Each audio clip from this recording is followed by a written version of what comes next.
Welcome to this lecture on the primary and secondary immune responses.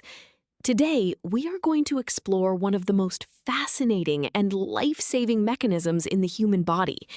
We will discover exactly how your immune system learns to fight off invisible enemies like viruses and bacteria, and why getting sick once often protects you for a lifetime. Let us dive in and uncover the brilliant strategy your body uses to keep you alive. To start, let us use a simple analogy. Imagine you are trying to assemble a complex piece of furniture for the very first time without an instruction manual. It takes you a long time to figure out which screws go where, and you might make a few mistakes, but eventually you get it built. Now, imagine a year later. You have to build the exact same piece of furniture again.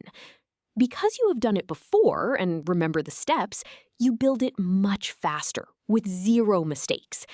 This is exactly how your immune system works when fighting off invaders. The first encounter is a struggle, but the second is a swift victory. Now that we have an intuitive understanding, let us look at the formal biological process. In immunology, the primary immune response occurs when your immune system encounters a specific antigen for the very first time. During this initial phase, your body is caught off guard. Naive B cells and T cells must be activated. They must multiply, and they must differentiate into effector cells. All of this cellular preparation takes a lot of time. This significant time delay is known as the lag phase. During this lag phase, the pathogen is multiplying, which is why you usually feel sick during a primary response. Following that lag phase we just discussed, the body finally starts fighting back. In this primary phase, the body mainly produces a specific type of antibody called IgM. While IgM is helpful, the overall antibody concentration in your bloodstream remains relatively low. Your immune system is essentially still figuring out the best way to defeat this brand new germ. It is a slow, steady fight, and it takes time to clear the infection completely. However, this slow fight is crucial because it sets the stage for future protection. This brings us to what happens the next time you encounter that same pathogen. The secondary immune response happens upon subsequent exposures to the exact same antigen. Because that first slow encounter generated long-living memory B cells and memory T cells, your body is now fully prepared. The immune system completely skips the lengthy activation process and the long lag phase. Those memory cells recognize the invader instantly and sound the alarm. This is the biological equivalent of having the instruction manual memorized perfectly. Because the immune system recognizes the threat instantly, it immediately launches a massive counterattack. This secondary response is characterized by a very short lag phase. Instead of the low levels of IgM we saw earlier, the body now rapidly produces massive quantities of highly effective IgG antibodies. This creates a much stronger overall defense mechanism. The response is so fast and so overwhelming that the virus or bacteria is usually destroyed before it can cause any damage, meaning you likely will not even feel sick this time around. Understanding this difference between primary and secondary responses reveals the magic behind vaccines.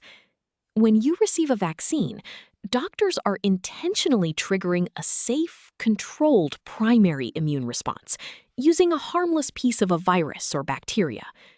Your body goes through the slow process of learning how to fight it, and most importantly, creates those vital memory cells without you ever getting sick.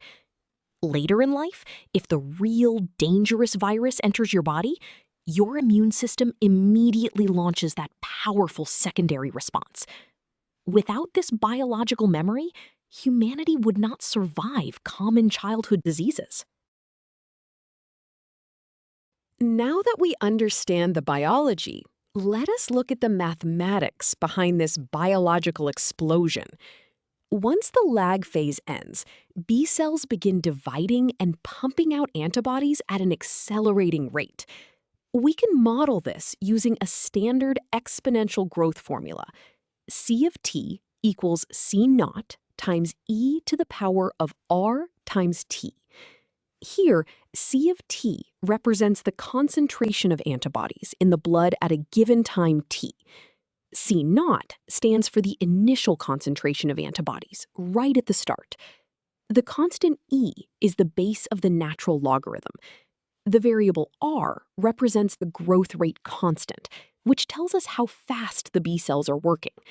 Finally, t is the time elapsed in days. If the growth rate r increases, which happens during a secondary response, the antibody concentration shoots up incredibly fast. Let us apply this formula to a concrete example of a primary immune response.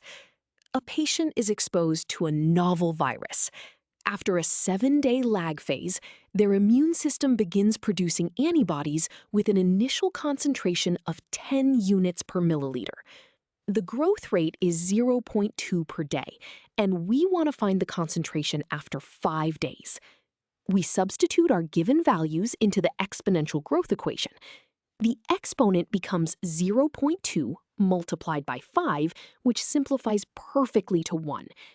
We know the mathematical constant E is approximately 2.718. Multiplying our initial concentration of 10 by this constant gives us our final answer. The final antibody concentration is 27.18 units per milliliter. This relatively low number is highly characteristic of a primary response. Now, let us see what happens 5 years later when the same patient is exposed to the exact same virus.